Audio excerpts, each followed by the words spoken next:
Nearly 1 in 3 childbirths in the U.S. happens through cesarean section or C-section. But as maternal and infant deaths hit alarming numbers in the U.S. and here in New Jersey over the last several years, there's been a major effort in the state to bring down the rate of C-sections. And it seems to be working here in New Jersey. Joining us now to explain what's working is Slava Rokicki, who led the analysis at the Rutgers School of Public Health.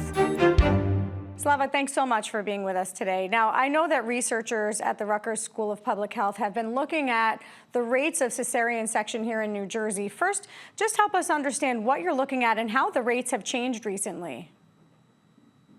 Yeah, thank you. So we've been looking at the rate of low-risk cesarean birth, which is a measure of the quality of maternal care.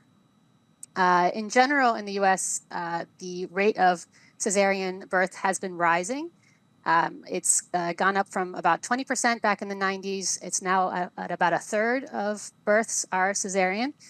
And the worry there is that many of these are unnecessary cesareans. So when you say low risk, you mean elective. So in other words, someone choosing to have a C-section rather than a vaginal birth? Right. So not necessarily. It could be elective. It could be that the provider decided during the process of labor to encourage the woman giving birth to choose the cesarean delivery. So by low risk, what I mean is what this measure called NTSB. So it's nulliparous, meaning the first birth that a woman has. It is singleton, so not twins or multiple births, but a single baby. It is full term, and it's in the head position down, vertex position. So that is kind of the measure that we look at to determine whether it's low risk or high risk. Why is the increased risk of C-section a concern nationwide? Yeah, so when women have cesarean deliveries, they are at higher risk of some poor outcomes, complications like infection or blood clots, complications of anesthesia and surgery. They can result in also increased risk of neonatal respiratory issues, as well as difficulty breastfeeding. There's also emotional toll from having unnecessary surgery.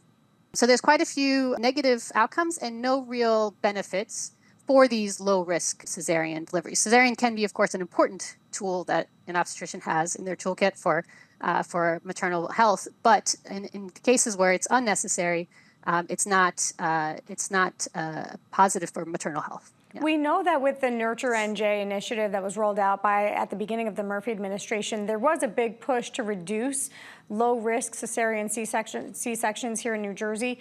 What is the state doing right to bring those numbers down? Yeah, so that's what we have been looking at in our policy brief, and we have found a good deal of progress that New Jersey has made in reducing their low-risk cesarean rate from 30% back in 2016 now to 27%, which is a 10% decrease. And it is a substantial drop when compared to other states, which over this period of time either increased, because COVID happened during this period of time. There's lots going on. Many states saw their rates increase or stay the same, while New Jersey saw a big decrease. So something is going right in New Jersey. And there's been a range of policies that Nurture New Jersey has implemented. So, for example, one of the ones is prohibiting coverage of elective cesareans in certain non-medically indicated situations under Medicaid and under the state health benefits program and school employees health benefits program. So that's been an important factor in this drop. There's been other policies as well. So increasing access to doulas, and doulas have been found to advocate for their patients, for their clients, and in reducing cesarean delivery.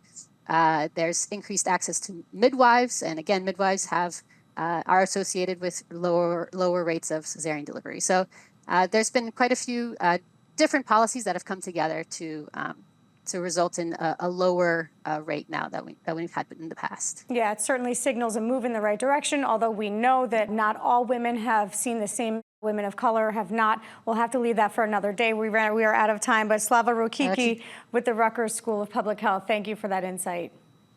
Thank you. Thanks for having me. Support for the medical report is provided by Horizon Blue Cross Blue Shield of New Jersey, an independent licensee of the Blue Cross Blue Shield Association.